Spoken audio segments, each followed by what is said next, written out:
começando o Viva Mais, o seu programa de saúde. E eu, Ana Paula Delvaux e Miguel Sorrentino Júnior entrevistamos todas as semanas os maiores especialistas da área de saúde.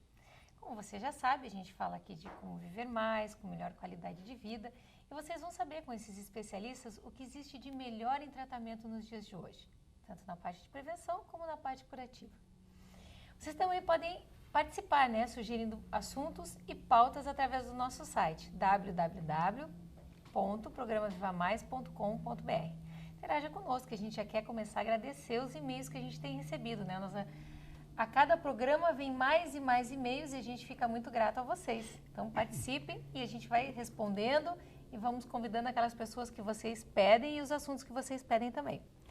Hoje está conosco na mesa o Dr. Oscar Martins, cardiologista, médico do Hospital Mãe de Deus, e o Vitor Sorrentino, que é cirurgião plástico. Que vim ajudar só para perguntar. Ele participa bastante, nós colocamos ele na mesa. Oi, Oscar. O Oscar já veio em alguns programas nossos, inclusive foi do programa inaugural, né, Oscar? Isso mesmo. Felizmente, com toda alegria, foi o nosso programa inaugural. Já fazem 2 anos, Oscar. É? Passa rápido. Não, e o que tenho visto de gente que vê o programa e me dá retorno, realmente, vocês estão com uma boa audiência, está muito bom o programa mesmo. Estamos resistindo heroicamente. Muito bem, está muito bom. Fazendo um trabalho louvável de esclarecimento ao público, é muito bom. E hoje o Dr. Oscar veio para falar um pouco sobre a área dele, que é cardiologia, e tirar algumas dúvidas, Oscar? Eu acho que a primeira dúvida que todo mundo tem, qual é a diferença entre infarto e acidente cerebral? O AVC, que todo mundo chama, Acidente vascular. Isso é bem importante de esclarecer, porque às vezes as pessoas fazem uma confusão, Fica com o lado paralisado e eu tive um infarto. Não, teve um acidente vascular cerebral e vice-versa, Na realidade, são as mesmas patologias vasculares. No vaso é a mesma coisa. Vai entupindo o vaso com aterosclerose e quando ocorre o entupimento de um vaso cerebral, está o acidente vascular cerebral, o famoso AVC. Quando isso ocorre no coração, nas coronárias, é o infarto. Então, em cada lugar tem um nome, mas é tudo a mesma patologia, a aterosclerose, doença aterosclerótica, que por fim culmina com obstrução daquele vaso. E em cada área tem um nome, mas é tudo o tratamento, a intervenção, a prevenção, tudo é muito parecido, São doenças cerebrovasculares e cardiovasculares, mas a gênese é igual, o início de tudo é igual. E eu acho interessante que tu conte, então, o porquê, porque entupir um vaso, para quem nunca enxergou um corpo humano, não estudou anatomia, parece uma coisa, às vezes, muita gente não tem noção do que é entupir o vaso. E o porquê que quando não chega sangue num lugar e quanto tempo que precisa para poder causar lesão num lugar, por que quando não chega o sangue que acontecem essas alterações e o que realmente acontece? Isso é extremamente importante porque interrompido o fluxo de sangue, e a gente pensava até os anos 70 que havia um acúmulo passivo de gordura que um belo dia, que nem uma caixa de gordura ou encanamento, só em termos mecânicos ia obstruindo, que um dia obstruía de gordura. E nos anos 80 a gente começou a descobrir que não é bem assim. Mesmo entupimentos pequenos de gordura, se a plaquinha de gordura estiver instável, ela se romper, ela vai expor esse conteúdo gorduroso e o sangue interpreta como se a pessoa tivesse se cortado e ele faz um coágulo.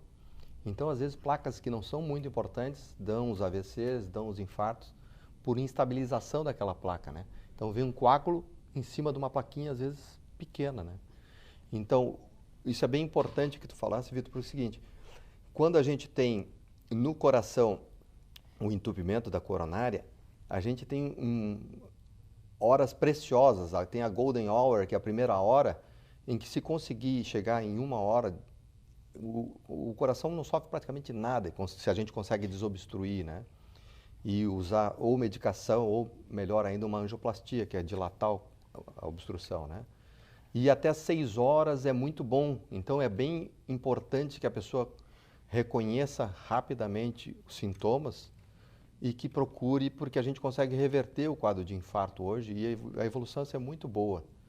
E no AVC, no acidente vascular cerebral, essa janela é um pouco menor. Até fazer a tomografia, que mostra se teve hemorragia, que aí não se usa o tratamento, ou que foi por obstrução, como é a maioria das vezes, e se usa um tratamento para afinar o sangue e dissolver o coágulo, tem que ser 4 horas e meia, então o tempo é muito exíguo. Então, essas janelas de tratamento entre o diagnóstico e o tratamento são pequenas e a pessoa tem que reconhecer esse quadro em si, nos seus conhecidos e avisar para procurar recurso. Quanto mais cedo, melhor. Quanto mais cedo e se conseguir reperfundir, desobstruir aquele vaso, mais chance a gente tem de recuperar o cérebro, recuperação, o coração e evitar sequelas, né? A gente já falou bastante aqui, Oscar, sobre os sintomas do infarto, né? Que é dor no peito, que Mas irradia e tal. acho que podia lembrar, né? E depois falar um pouquinho do sintoma do AVC, como é que é? Tá. Acho que o grande problema, né, Oscar, é que muita gente acaba, como tu falou, deixa passar a primeira hora ou as primeiras. Acho que 6 horas ninguém deixa muito passar, porque o cara sente Não, tanta pior dor. é que deixa, sabe? Também é. Às vezes interpreta mal e acha que vai melhorar. Tem e gente que acha que é do levando. Gases. estômago, que é dor porque comeu alguma coisa errada e vai levando, né? Às vezes a dor não é muito típica, a gente pode até comentar sobre as dores que não são muito características, né? E às vezes vai esperando que melhore, toma um analgésico, toma não sei o quê, e não melhora, não melhora, não melhora. Tem gente que deixa passar mais de 6 horas com dor. As médias são de 4, 5, 6 horas de procurar o serviço médico. Nossa. Mas Equivalente o que essa. chama a atenção no caso do infarto? Quer dizer, quais são os cuidados ou o que alerta o paciente que ele está passando por isso ou que um familiar dele está passando por isso? Em geral, o quadro típico, né? Depois a gente vai falar dos que não são tão típicos. O quadro típico é uma opressão em aperto no meio do peito, no externo, que a gente chama esse osso do meio aqui, que pode se irradiar ou não para o mandíbula, pescoço, dentes, membros superiores, e que dura, em geral, mais de 15 minutos, associado a suor, náuseas, sensação de que vai vomitar, que a coisa não está bem, né? Quer dizer, não é só uma dor também, porque tem muita gente que é hipocondríaco, né? Então, às vezes, uma dor só no braço, porque deu mau jeito, enfim. Em geral, essas coisas que pioram com o movimento, que a pessoa dormiu de mau jeito e tem dor, em geral, não são do coração. Se a pessoa ficar na dúvida, o melhor é esclarecer, e numa emergência esclarecer. Mas a dor mais típica é essa. Acordou ou fez algum esforço, alguma coisa assim, começou a apertar o peito, a dor é em opressão, não é bem pontuada assim, ela é meio difusa, irradia para dorso, para pescoço, para mandíbula, para os dentes, né? E associada a suor e náuseas. Esse é o típico, né? Mas, por exemplo, mulheres sofrem uma série de prejuízos. Em primeiro lugar, porque tem o falso conceito de que infarto é um problema do homem, e não é. Só o homem tem mais cedo do que a mulher. O homem tem 40, 50, 60 anos e a mulher vai ter mais problemas depois da menopausa, né? Que os estrógenos a protegem, tal. Então ela vai ter problemas aos 60, 70. Mas aos 70 anos de idade, elas emparelham as taxas de infarto. A incidência é igual em homem e mulher. Inclusive, Oscar, porque o homem ele tem a andropausa 8 anos em média mais cedo que a mulher. Só que como a mulher ela tem a parada da ovulação, né? Que fica mais claro, Fica né? mais claro. O homem acha assim, ele começa com perda da libido, não sei se o que a gente vê, e a gente nessa pós de anti-aging tal, que a gente teve contato, é que diz que existe uma relação muito clara entre o cara que não tem a ereção matinal com o aumento do risco cardíaco, que é sinal de envelhecimento. Sim. Né? Nada mais do que andropausa. Declínio da...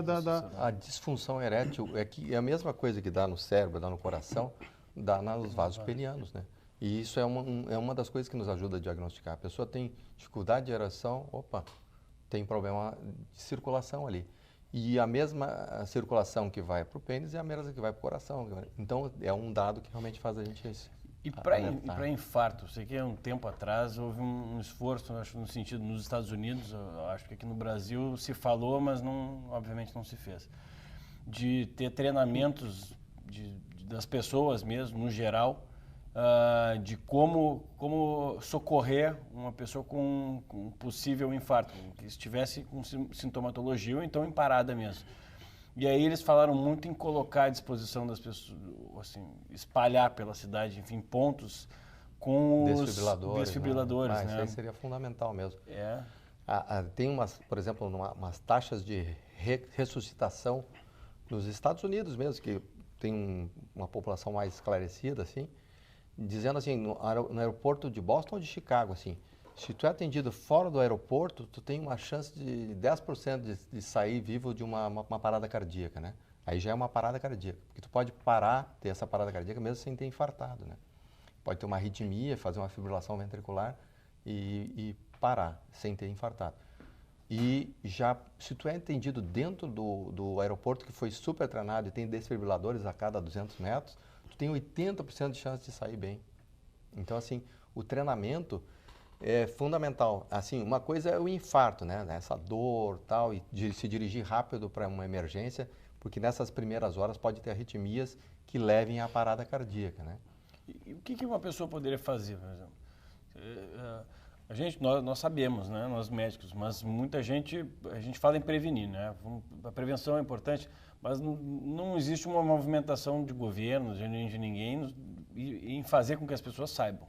Né? E nem as pessoas se interessam. Esse é um grande problema no Brasil, acho que no mundo, né? O pessoal tem medo, né? Enquanto não acontece com algum familiar, é a história da doação de sangue, a doação de órgãos. Quando acontecer com um familiar, a pessoa, não, eu não vou doar. A hora que acontece, não, agora eu virei um doador, né, minha família. Então, com infarto, a mesma coisa, doença cardiovascular, a pessoa não tem interesse, acho, no Brasil, em saber como prevenir. Né? E aí, existem alguns esforços isolados, né? Existe informação disponível, mas às vezes tem que chegar e entregar, né, de bandeja, está aqui a informação. O que fazer no caso de chegar em casa e encontrar um familiar desacordado, por exemplo? Quando já chega na parada cardíaca, tu tem que chamar a pessoa pelo nome, se tu conhece, ver se ela está respirando ou não e palpar um pulso grande, né? Preferência carótida. Se a pessoa não está respirando, não respondeu e não tem pulso, ele está em parada cardíaca, né? O ideal seria treinamento de massagem, né? E pedir para alguém chamar o 192 para trazer o desfibrilador. Porque se não for muito bem tratada essa parada, assim, é difícil fora do ambiente hospitalar ou de um lugar muito bem treinado conseguir resolver uma parada assim, tentar reverter, a pessoa sair bem, é difícil. E mexer também, né? As pessoas pegam, se balançam, às vezes tu não sabe se a pessoa bateu e se machucou, tudo, machucou. Né? O melhor mesmo assim era você teria um treinamento bom e ter desfibriladores em lugares públicos onde tivesse muita circulação, né? Gente treinada. Os desfibriladores hoje são inteligentes. A gente, há um tempo atrás, tinha que identificar a arritmia, chocar, dependendo do que fosse. Hoje, tu instala o desfibrilador e ele tem um sensor que lê o tipo de arritmia e choca conforme está precisando. Ele faz um eletro... Ele interpreta, ele já choca. Isso é para ser feito em ambiente leigo, né? Mas mesmo assim tem que ter um treinamento para instalar, né? Para instalar e para fazer rápido, né? Eu acho que o mais prático, já que até as manobras de ressuscitação não são manobras fáceis da gente aprender. Não, né? Tem que treinar. Se o cara vai, de repente, resolver fazer uma massagem cardíaca...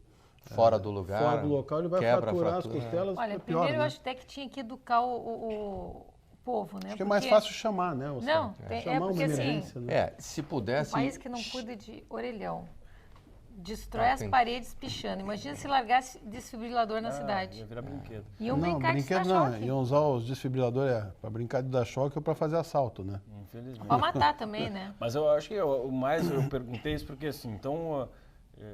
o que fazer nessa hora, né?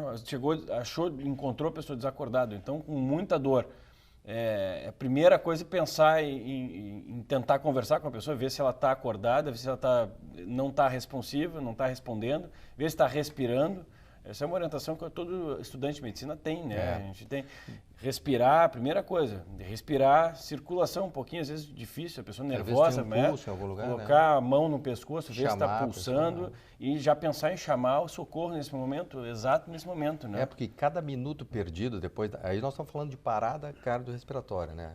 Parada, o coração fez uma arritmia e não está batendo, essa aí é uma coisa. E aí não é mais em horas, é minutos, né? Porque depois do 5º minuto, sem fluxo para o cérebro, mesmo que tu reanimes o coração e o resto, tu já tem perda de função cerebral, né? Às vezes a pessoa sai com uma encefalopatia, sai inapta a ter uma vida, às vezes sai vegetativa. Pode ter uma vida vegetativa. Né? Então, assim, cada minuto, estatisticamente, são 10% a menos chance de sair de uma parada. Então, pessoas, rápido, né? Tem que ser muito rápido. Essas pessoas que tu disse que têm os sinais de infarto não são tão característicos. Sim, nós somos... Nós acabamos te desviando. Né? Isso mesmo. Se viu, assim, então a mulher, como ela é acometida mais tarde, e ela, em geral, se vira muito na casa, faz um monte de funções, ela interpreta como se fosse uma dor de coluna, ela interpreta como se fosse uma indisposição digestiva, e o diabético também tem dores muito atípicas, né? E vai passando despercebida, ela vai com aquele desconforto, e lá pelas tantas começam a ter náusea, suor e tal, e aí começa a ficar mais preocupada. Mas às vezes demora mais tempo porque a dor pode não ser muito típica, né? Mas o bom mesmo seria se a pessoa não deixasse chegar nesse ponto, né?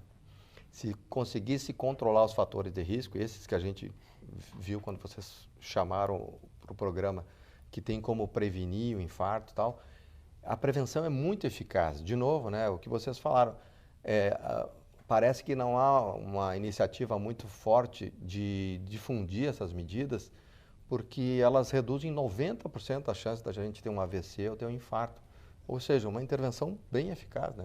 Nós vamos aproveitar, Oscar, nós vamos fazer um intervalo e a gente volta para falar exatamente sobre esses fatores. Tá bom. Como tu falou, eu acho que muito desses fatores realmente não existe um interesse, porque existe um interesse comercial por fora. Contraria interesses, como dizia o Brizola. Só que o pessoal não se dá conta que cada pessoa doente é um ônus muito maior para o Estado, para o governo, para a gente, né? É verdade. Do que se tratar antes. A gente já retorna.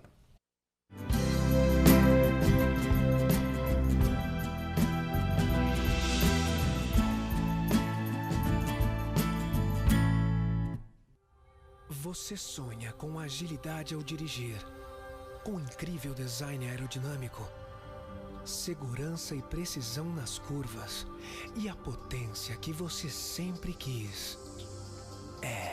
Poucas coisas na vida falam mais sobre você do que o carro que você dirige. Sua família. Não está na hora de você se dedicar a ela? Da Igreja de Jesus Cristo dos Santos dos Últimos Dias. Seu sorriso está sempre com você.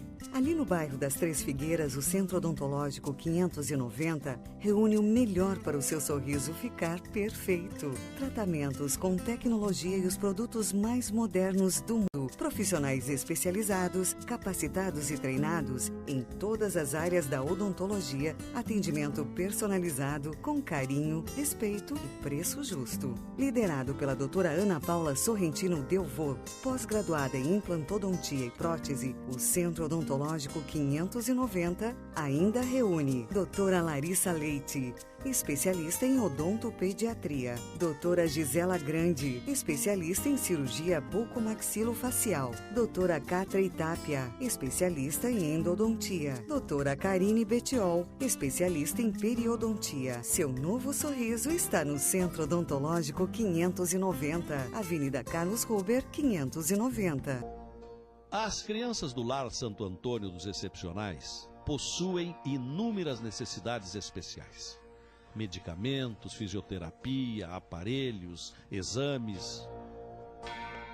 Mas, sem dúvida, a maior necessidade destas crianças é a solidariedade. Estenda sua mão. A esperança de dezenas de crianças está no seu gesto.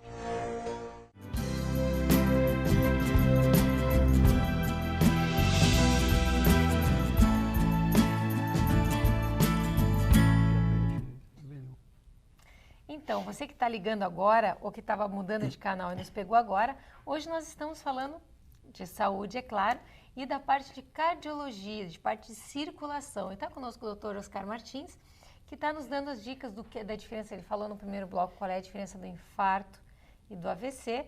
Quem perdeu, né, você já sabe, entre no nosso site www.programavivamais.com.br. Clica no Assista Aqui que você vai assistir não só o programa de hoje, mas todos os outros programas maravilhosos que nós tivemos aqui. Então, Oscar, a gente estava falando sobre infarto e o AVC e tu falou que tem 7 parâmetros para a gente que pode até prevenir. Ambos, Aí, só para comentar, o quadro clínico do AVC, que a gente não comentou, né? A gente não falou como é que é, né? É verdade. É assim, não tem nada a ver com o peito, propriamente, né? A pessoa ou mandou por uma arritmia, ou por uma placa na carótida, ou por uma própria alteração dos pequenos vasos do cérebro, e teve uma diminuição de fluxo de uma área cerebral que se traduz por dificuldade de fala, alteração visual ou alteração de sensibilidade ou força em algum dos lados do membro, ou o membro superior, do lado direito e esquerdo, e do mesmo lado esquerdo, superior e inferior. Ou seja, a pessoa começa a sentir alteração de força, deixa cair alguma coisa, não consegue falar direito, aí, em geral, está tendo um acidente vascular cerebral. É melhor correr, porque a janela de tratamento é mais curta ainda, né? Isso ficou bem nítido, né? O treinador de futebol que teve... O Ricardo Gomes. O pessoal chegou a mostrar na televisão que ele começou a ficar com dificuldade de falar, desarto. Começou a ter um desvio da comissura ocular, o lábio começou a ficar... Né? E começou a perder a força no braço. Isso aí. Essas são as manifestações de um AVC, aí tem que correr para uma emergência para ter o atendimento mais precoce possível. Dá para usar remédios chamados trombolíticos, que tu usa endovenoso, excluído que tem hemorragia, faz uma tomografia, né? Esses pacientes têm prioridades, fazem uma tomografia, e se eles entrarem num protocolo de trombolítico antes de 4h30, a chance de dissolver aquele coágulo e recuperar a força e ficar sem déficit é muito grande. Aí fica quase sem... Fica praticamente sem sequela, às vezes recupera. São os derrames, né? São os derrames. O termo derrame popularmente ficou, porque antes dos anos 80, antes da tomografia, se pensava que a maioria desses acidentes vasculares cerebrais era por derrame do sangue. Né? Extravasamento de sangue. Extravasamento. E esse é uma percentual pequena, uns 10%, nem isso. A maioria por obstrução do vaso, né? Que é o que acontece no coração também. Que acontece no coração. Que também pode no coração. E hemorrágica no coração é muito né? raro. 99,9% do coração é obstrução. E no cérebro, uns 90% é por obstrução. Só uns 10% são por ruptura do vaso, né? O maior problema ainda é aquela plaquinha de gordura que se junta dentro do entupimento do vaso sanguíneo. No AVC ainda tem um quarto dos casos que é por fibrilação atrial. Daí libera um pouquinho de coágulos, né? E vai lá para cima, né? E tem, eu vou te perguntar um caso bem diferente, né? Mas nós temos um colega médico que aconteceu com o pai dele, ele bateu a cabeça 2 meses atrás. E foi uma batida bem forte. Não procurou ninguém, enfim, e é complicado qualquer batida de cabeça também, mandar as pessoas procurarem, porque as pessoas já trabalhamos em pronto-socorro, a gente sabe que a tendência é eu quero fazer um raio-x, como se fosse resolver o problema. Mas ele teve um desmaio, não procurou ninguém, e 2 meses depois ele começou a apresentar um déficit, foi de coluna mesmo, eles pensaram que tinha acontecido algum infarto, problema na coluna, pensaram que tinha algum problema na coluna, começou a perder a força nas mãos, nas pernas, e aí foram descobrir... Um hematoma subdural. Hematoma, exatamente. E é comum de acontecer isso, ou é mais comum na hora que aconteceu a batida na cabeça, ou... Estou falando de outras coisas, mas Sim. eu acho que às vezes o assunto é parecido. Pode ser um sangramento pequenininho que vai se verificar a extensão dele dias depois, né? Isso mesmo.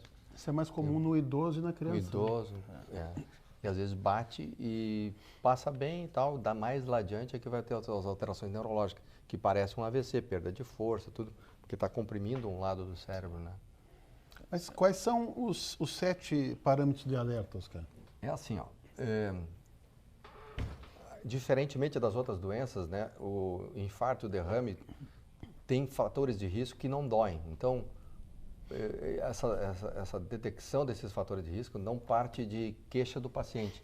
Ele tem que entender que ele vai tratar parâmetros para conseguir um perfil muito saudável, mesmo sem ter queixas, mesmo sem doer. Então, baseado em toda a experiência que tem dos fatores de risco, a gente já sabe que esses 7 fatores que a American Heart e a Sociedade Brasileira preconiza que a gente persiga, são capazes de reduzir em 90% a chance de um AVC do infarto. Primeiro, você já sabe, né? Primeiro... esse é o número 1 em tudo que é lugar. Nossa, para tudo. Todos os médicos que vêm aqui... Vai falar em câncer, vai falar... câncer, é problema cardíaco, problema renal, problema de faringe, E para a nossa área, assim, se você quiser parar de ouvir o programa agora e ficar com a ideia que tem que parar de fumar, já valeu. Porque é a intervenção, por mais moderno que seja todo o trabalho, todo o estudo, toda a tecnologia, nada supera o parar de fumar.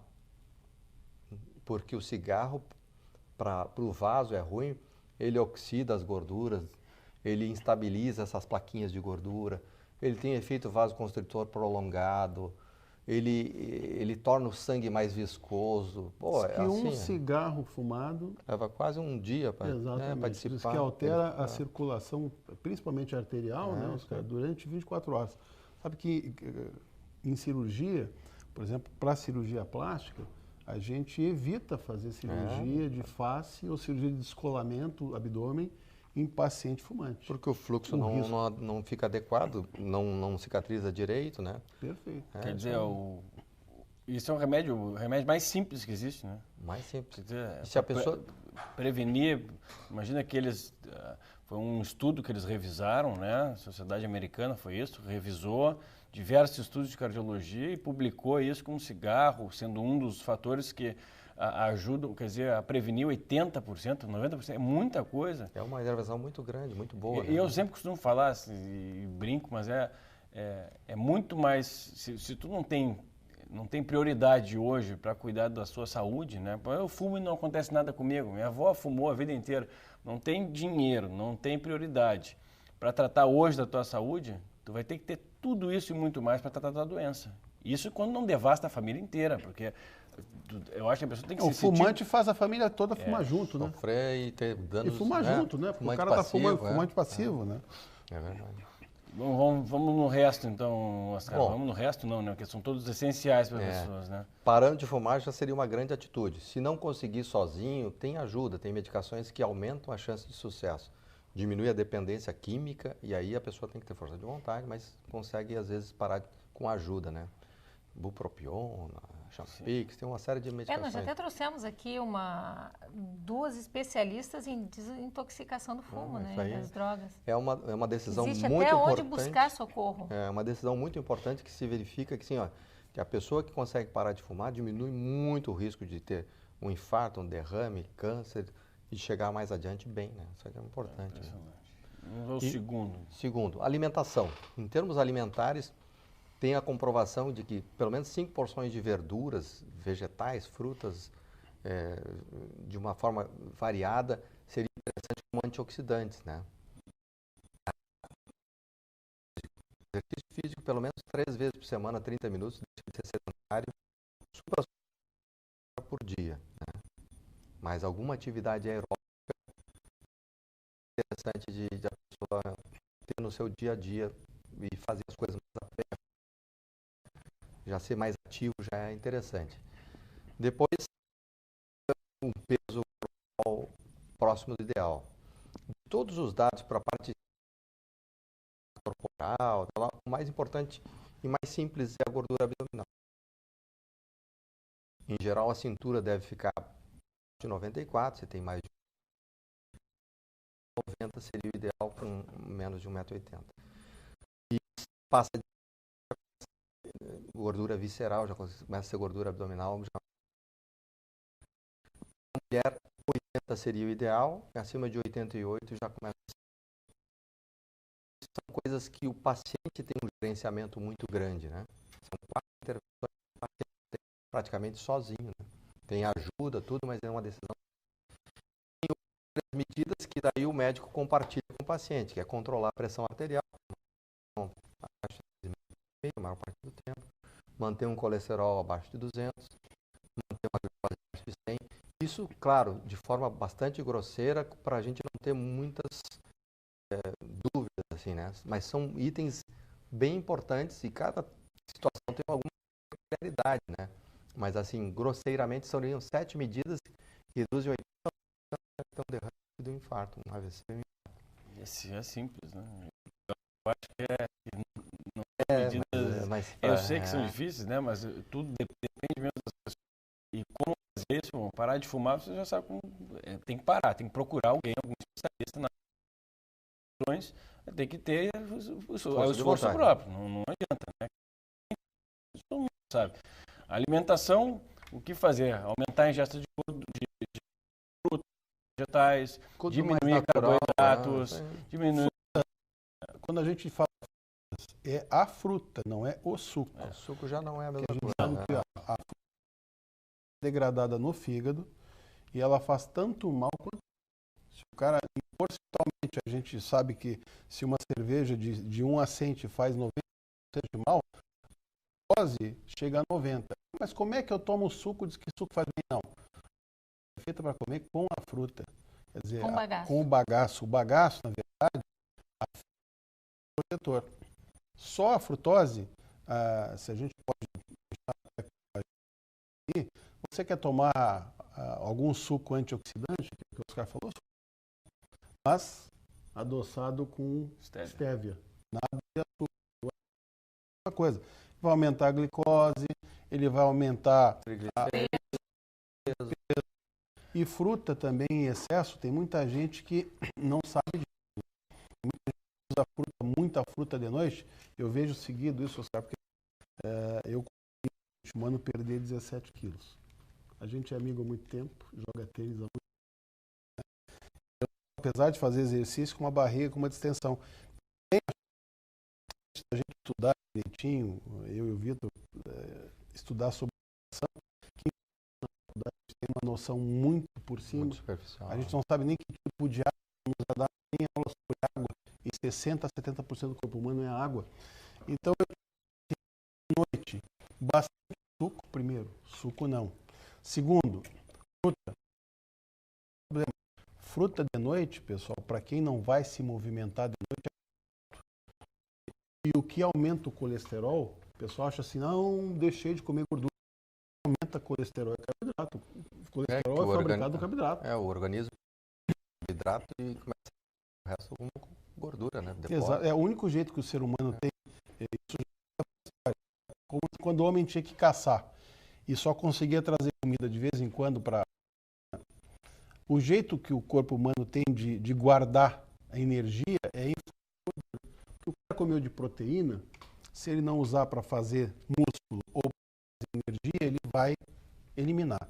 Agora, o carboidrato e a gordura em excesso, ele vai guardar como gordura. Então, tem muita gente que, infelizmente, não sabe disso. Eu ainda estava jogando tênis no clube e passou um colega do lado, não, eu estou conseguindo, mas estou com uma dificuldade agora para perder, tal, eu tenho que manter a cintura, não sei o que. E à noite só estou comendo fruta, como fruta a noite toda. Eu falei, então vamos fazer o seguinte. Até às 6 da tarde tu come a tua frutinha, depois tu muda a dieta. A gente, às vezes, eu acho que infelizmente, com o poder econômico em cima, né? Daí o pessoal diz assim, mas como é que se faz mal? Eu digo, olha, bebida faz mal e estão vendendo. Cigarro faz mal e estão vendendo. Infelizmente, a forma ideal de se alimentar, eu acho que você tem que procurar alguém com isso, um boa nutricionista, alguém que saiba sobre alimentação. É simples, é até mais barato comer bem do que comer errado. Mas a gente se acostuma a comer errado e acaba achando que é... Quanto mais integral for o teu alimento, melhor é. Evitar farinha branca, evitar gordura em excesso, açúcar em excesso, aí vai levar você a viver melhor. A alimentação é um... Dá para falar um programa todo sobre isso. Mas é uma das chaves ali, né? Porque tu imagina que a alimentação tu é capaz de ter até mais vontade de fazer exercício físico. Uma alimentação pesada, a pessoa fica mais preguiçosa. Quer dizer, o que é uma mais pesada? A gordura que é mais pesada nem é proteína, é o carboidrato. O excesso de carboidrato deixa a gente mais identificado durante um bom tempo. Preguiça de fazer exercício físico. Ou seja, a gente precisa fazer exercício. Ótimo. Segundo, peso. O carboidrato que mais engorda. A gordura tem uma caloria maior, mas dificilmente hoje, eu acredito, espero, com tanto esclarecimento que a gente tem, dificilmente uma pessoa tem uma refeição sem gorduras, né? Tem gordura no meio da refeição dele.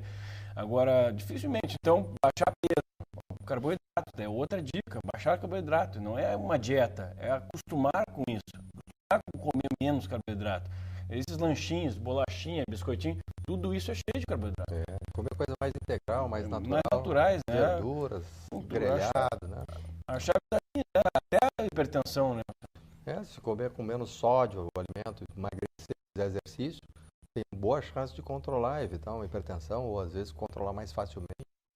Então você não saia daí que a gente já está voltando. Nós vamos para os comerciais, mas a gente volta a falar dos outros pontos importantes para não passar nem pelo infarto nem pelo AVC.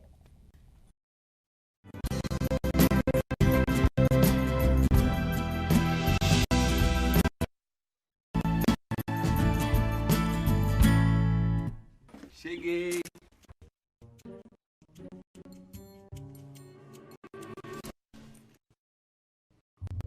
Pai, você não vai ficar bravo comigo, né? Vou, Paciência. mas só se você não tiver guardado nenhuma batatinha pra mim.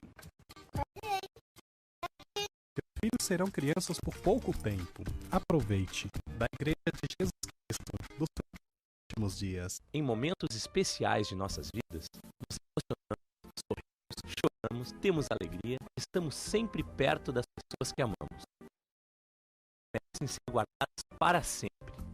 A foto do avô faz isso desde 1950, oferecendo serviços fotográficos completos e aliando tecnologia e tradição. Transformamos suas emoções em momentos inesquecíveis. Foto 32244206.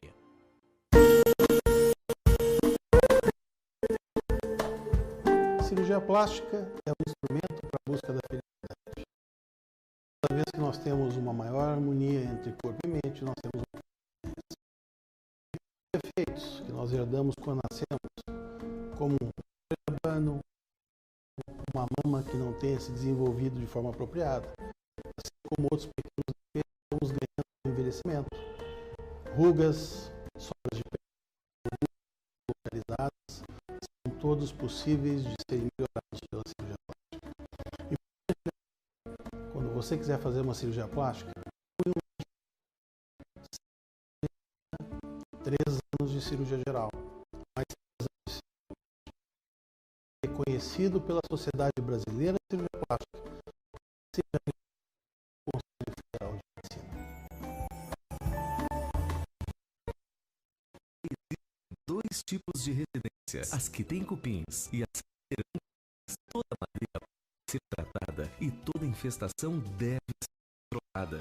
Portanto, o patrimônio faça um controle com até 10 anos de garantia, sem tiro, sem sujeira e com total segurança para a sua família. Ligue agora 3023 5060. Zap Solução.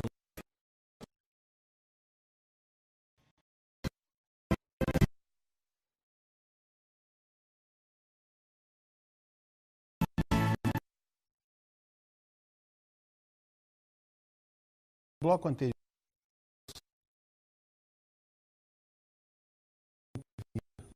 do miocárdio, AVC, vascular cerebral, e nós chegamos a falar bastante sobre o fumo. E uma das coisas que o Oscar tinha dito que fumo, alimentação, exercício corporal, o paciente pode controlar. Hipertensão, colesterol, mais a cargo do clínico dele, do cardiologista dele, de uma boa orientação. Mas são fatores que a gente tem também, se ele conseguir controlar esses 4 primeiros. Sobre quem é que pode fazer exercício, todo mundo pode ir no fim de semana, vai estar a semana inteira. No fim de semana ele vai jogar um futebol, joga 3, 4 horas de futebol. O tempo é perdido. Isso é um perigo, né? Realmente, o que a gente exercício é o benefício dele, né? Tudo que for meio exagerado, for uma coisa que tu não está não é muito bom, né? O bom mesmo é fazer uma avaliação, né? Se puder fazer exercício. Se a gente vai viajar, a gente olha o carro como é que tá, porque ele não vai botar o corpo da gente, é importante, em dia para ver se está tudo bem para poder fazer exercício, né? Claro que o objetivo é começar a caminhar, caminhada leve, depois começar a melhorar. Pode devagarinho, não tem tanto impedimento. Mas se a tua intenção é melhorar a tua atividade física de uma forma mais rápida e tal, com academia, com pensa assim, o bom mesmo era passar por uma avaliação antes de se submeter a uma atividade física acostumado, né? E o grande problema é bem isso que tu falaste, né? A pessoa sedentária, está fora de peso, fumando, hipertenso, não sabe, porque a gente não sente nada, não sabe como é que estão as coisas. E aí vai fazer um exercício violento de uma hora para outra. Semana inteira estressado. Vou me desestressar, vou jogar um futebol para desestressar, vai se matar. Vai se matar. Além do risco ortopédico de se machucar, que não está condicionado, vai usar uma plaquinha que de repente está ali quietinha e não é que o exercício faça mal, já tinha o problema, mas pode ser um desencadeante, um exercício exagerado, vai jogar um fim de semana que fez durante o ano inteiro, Na praia é isso aí, né? E aí faz um exagero de sobrecarga e às vezes descompensa uma plaquinha que estava ali quietinha e aí infarto. O exercício causou infarto, é o exercício errado que causou infarto. Porque há pouco tempo atrás, até foi meu contemporâneo no colégio Anchieta, ele teve um problema, não foi um problema cardiovascular, né? Em Florianópolis, foi uma maratona, enfim. Desidratação, na realidade, no final. Mas mesmo assim, hoje existe esse modismo, né? Essa moda, não digo que é ruim, né? Mas para muitas pessoas acaba sendo ruim a moda da maratona, ser maratonista.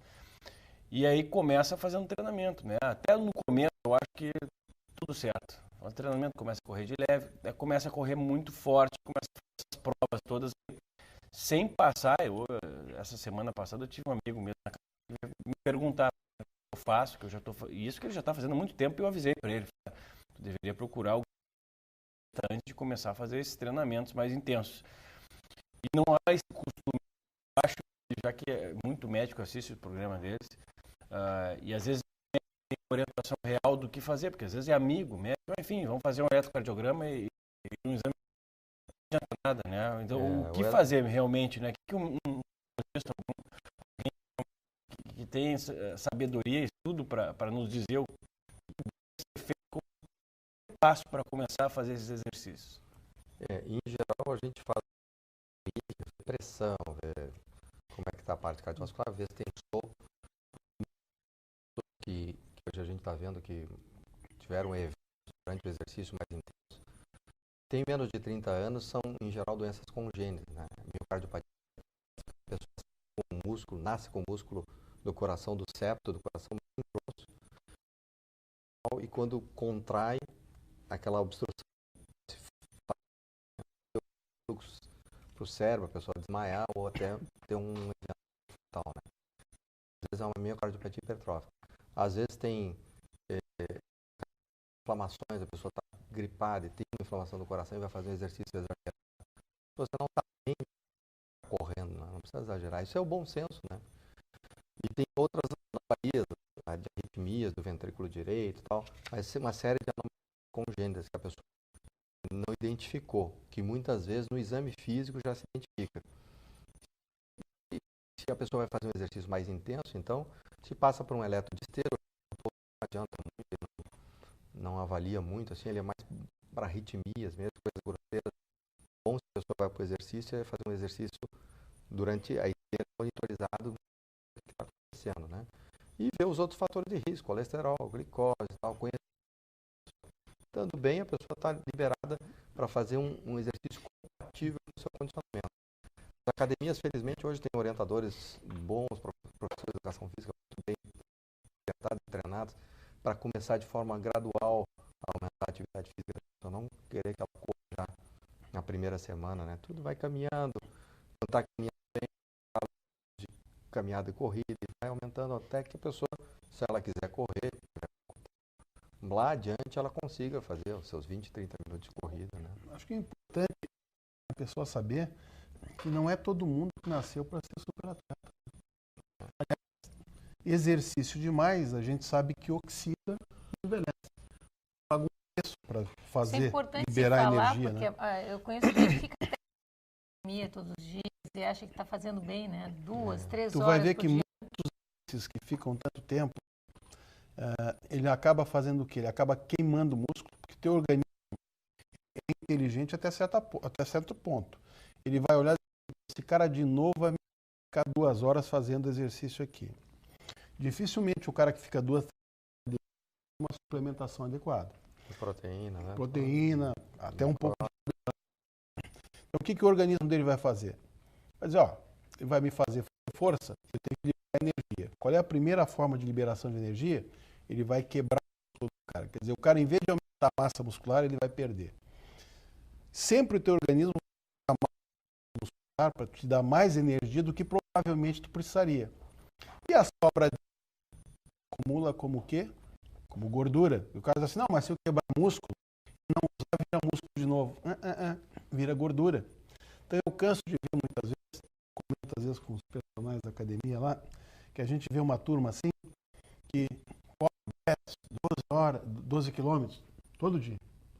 Se tu for olhar o aspecto físico envelhecido, porque o preço que a gente paga para liberar energia não, então vou tomar um antioxidante. Bom, pessoal, vida sem isso a gente paga uma taxa. Cada vez que eu libero ATP, 2% eu oxidei. Se tu olhar, o interessante é assim, que todo o pessoal que fica... Então, às vezes a gente vai para a esteira dar uma corridinha e tal, ou vai chegando na academia, vê o pessoal que correu 12 quilômetros, 20 quilômetros, com ações que são esses assim, que daí estão com o aspecto envelhecido e vai muscular, que a gente chama de sarcopenia, perde músculo. A grande maioria está com gordurinha localizada na volta da cintura e gordurinha localizada no tórax. Por quê? Porque está estragando, está acabando com o músculo e está convertendo em gordura. Exercício, e a gente sabe que anti-envelhecimento é um tripé, é exercício moderado. Cada um tem um limite.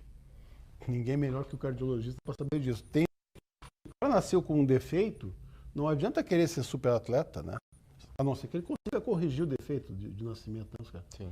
Mas a gente vê muito assim, ainda acho que há 2 semanas atrás, aquele nadador, que era o melhor nadador acho que da Noruega, morreu depois de fazer, e não estava nem fazendo exercício, quer dizer, ele tinha já terminado o treinamento dele, deitou na banheira e teve uma parada cardíaca. Então, exercício moderado, alimentação adequada e suplementação, eventualmente, até hormonal, se for o caso. A gente envelhece e tem que repor. Quer dizer, estava falando agora, né, que o cara que tem ereção, a ereção matinal dele já não acontece tão seguido, provavelmente é um cara que está com uma deficiência de fluxo e pode ter um problema cardíaco. Essas avaliações são importantes. Colesterol, Oscar, que todo mundo tem medo. O que é importante realmente no colesterol? Eu tenho que baixar o colesterol de todo mundo? Não, a gente tem que analisar o risco de cada indivíduo, né? Se tem baixo risco, os valores de colesterol são mais aceitáveis com valores mais altos, né? Em tabelas que a gente persegue, grosseiramente a gente diz 200, mas assim, se uma pessoa sem outros fatores de risco, jovem, a gente pesa risco e benefício de usar um remédio, porque vai usar muitos anos e ele tem um risco baixo de ter infarto, né? E então se monitora, se acompanha mais os de médio risco, já é duvidoso usar remédio, se analisa caso a caso, e os de alto risco, sim, que a gente persegue colesterol abaixo de 180, 170, às vezes são os pacientes que já têm diabetes, têm síndrome metabólica, que é a associação de glicose, gordura abdominal, triglicerídeo, HDL baixo, e a gente costuma pedir, o engraçado é o seguinte, né? Porque os planos de saúde, eles são mal, às vezes são mal mesmo com as pessoas. Restringe, né? Porque quando a gente pede colesterol, acho que para você deve ser rotina pedir já um outro exame junto, né? Triglicerídeos, todas as frações, pedir o homem para ver o quanto que ele está oxidando, né? Porque é um fator maior de risco. E os planos de saúde, eles barram, geralmente, esses exames. É impressionante, né? Porque eu vou até ter que comentar aqui, mas eu recebi um dia, solicitei uma bateria imensa de exames, né? E uma menina obesa, mas era uma menina obesa. E o médico dela me mandou uma carta, né? Falei assim, olha, só posso solicitar para o exame se houver evidência de algum, mais evidência que uma pessoa obesa com 20 e tantos anos não existe. Então é melhor a causa e o risco que essa pessoa está sofrendo. Quer dizer, pensar em dar remédio para emagrecer para uma pessoa dessa, tem mais risco ainda. Então vamos saber como está o metabolismo dessa pessoa, né? Então, e é difícil, porque se o médico não entender, tem muita gente, vou repetir, muito médico que ouve a gente aqui, e eu gosto de ouvir os programas para aprender com vocês, com os especialistas. Vamos aprender o que eu estou de errado, minha visão, acertar minha visão, o que eu estou fazendo de incompleto. Então, medir o colesterol sozinho, às vezes, é um achado ocasional, né? Para a saúde pública é um norte, assim, mas não é só isso, claro. O Miguel falou sobre proteína C reativa, a gente está cada vez mais entendendo a ruptura daquela plaquinha que a gente falou, de gordura, que pode não ser muito obstrutiva. Também acontece quando a proteína C está alta, ou seja, Quando tem inflamação, essa capinha fibrosa que reveste a gordura pode se romper mais facilmente. Então é outro fator de risco que a gente precisa junto no contexto, né? O pessoal confunde muito, viu, Oscar? Ele confunde inflamação com infecção. Ah, isso mesmo. Né? Não é a mesma coisa. Não é a mesma coisa. Inflamação é uma reação do organismo a uma série de injúrias, né? A infecção é uma delas. Quando tem um germe causador disso, é uma infecção que cursa, em geral, com uma inflamação junto. Mas tu pode ter uma inflamação por doença imune, por uma agressão, uma batida, uma lesão muscular. Isso aí tudo pode provocar uma inflamação, que é uma reação do organismo a uma injúria, mas não precisa ter germe. Que é necessário até certo ponto, né? Para melhorar um lugar agredido. Ele aumenta o fluxo, fica vermelho, quente, tentar recuperar aquilo. A inflamação é um mecanismo até de proteção. Quando ele é mais exagerado e essa inflamação fica muito tempo, já comentou outra vez, né? Doença periodontal, doença da boca, aumenta a chance de infarto, pode aumentar. Porque se esse estado inflamatório, que é no dente, que não parece não ter nada a ver com o assunto, se o estado inflamatório se mantiver há muito tempo, ele danifica mais aquelas plaquinhas de gordura, pode estabilizá-las mais facilmente. Então, cada vez mais... A bactéria pode correr também via...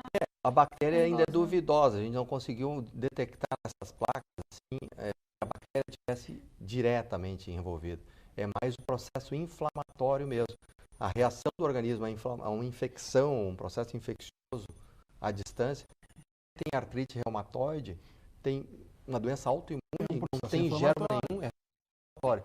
E ela tem mais chance de ter eventos cardiovasculares. Tem que cuidar mais desse paciente, mesmo que seja à distância. O cara que tem glicose alta, que tem açúcar demais, que está envolvendo ali a hemoglobina dele, está glicando a hemoglobina. Machuca mais a parede do vaso, inflamação. né? Só, né? É tudo integrado, nós tivemos uma paciente há pouco tempo atrás que ela ia operar o fêmur. Ia fazer uma cirurgia grande, ela foi lá só para fazer revisão. Olha, eu vou ficar baixada um tempo no hospital, não vou poder vir aqui fazer revisão.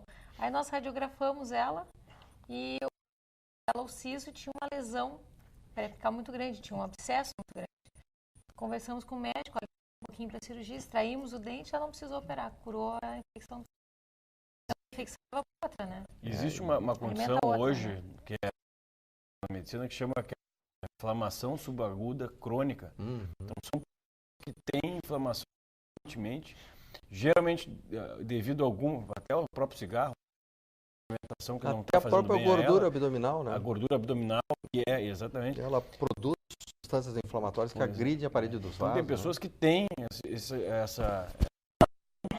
E aí elas têm muito mais riscos de todos esses tipos de doenças. Qual a relação, então, de uma doença, de uma artrite, por exemplo, tem toda a relação, a base de todas essas doenças acaba sendo inflamatória. E o risco que ela corre, imagina, de uma lesão que ela nunca vai imaginar que pode vir a causar para ela, que nem uma lesão de dente, né? A gente, para médico, é comum. Agora, os pacientes, as pessoas, no geral, às vezes não sabem, né? Que às vezes uma lesão no dente é capaz de provocar. Então, tem diversas hoje. Eu acho que o mais importante, né, é a prevenção. É o que a gente sempre fala, né? Aconteceu algum evento importante na sua vida, comece a se dar conta que é importante todo ano fazer prevenção, fazer consultas regulares. De quanto em quanto tempo, falando nisso, em consultas regulares, se sugere que o paciente faça uma avaliação cardiológica? Depende da história familiar, depende dos fatores de risco que ele tem, faixa etária, tudo, né? Digamos assim, ó, todo mundo deveria ter, na fase da vida, mesmo na infância, conhecer o seu perfil de glicose e colesterol. Sabido que não tem nada disso, daí o homem lá pelos 35, 40 anos começar a fazer revisões periódicas. E a mulher, se a ginecologista notar que tem alguma alteração de pressão, colesterol, glicose, ela em geral nos encaminha. Se não, lá pelos 45, 50 anos também já começa a ser interessante a prevenção. Porque fator de risco, isso é uma coisa que a gente tem que tirar daqui. Fator de risco não dói. E é difícil a pessoa, às vezes, pensar assim, eu vou me prevenir, eu não estou sentindo nada. O gaúcho, quem procura acha que não sei o quê. Não tem. Na realidade, saúde, né? Economizar na saúde. Na realidade, verdade, a doença vai te achar se tu não procurar os fatores de risco antes. Essa é que é a toa. Se você deixar a coisa acontecer, vai sair correndo atrás de uma situação já adversa. Se conseguir ter hábitos saudáveis, que não são tão complicados, a gente viu aqui, né? É mais barato até, Oscar. É bem mais barato. Olha, um check-up é muito mais barato do que ficar tratando doença séria depois, né? Mas, com Vou certeza. pegar um prognóstico tardio. O Vitor falou uma coisa no início, que é uma máxima que a gente escuta seguido, que quem não tem tempo para ver sua saúde vai ter que parar para cuidar da sua doença. É a mesma coisa. Isso aí. Se não cuidar dos fatores de risco, depois vai cuidar da doença. Vai cuidar da doença. E a doença, infelizmente, não tem plano B, né, Vitor? Quer dizer, o cara não ficou doente, tem plano B. Eu posso evitar aqui, evitar lá. Vou aos poucos. Ele consegue. Depois aí não ficou pode. doente, não tem plano B. Doente, ele vai ter que tratar. Então... Isso a gente tenta sempre, olha, por enquanto tu está conseguindo gerenciar isso aí, muda de vida, tem um estilo mais saudável, porque ainda tu consegue gerenciar. Depois, se tiver doente, complicado, às vezes reverter o quadro fica difícil, né? Então a gente quer agradecer muito, Oscar, estava muito boa a tua presença aqui, como sempre. Obrigado. Então, com certeza vão vir muitas perguntas agora no nosso site e a gente vai acabar trazendo o Dr. Oscar de novo.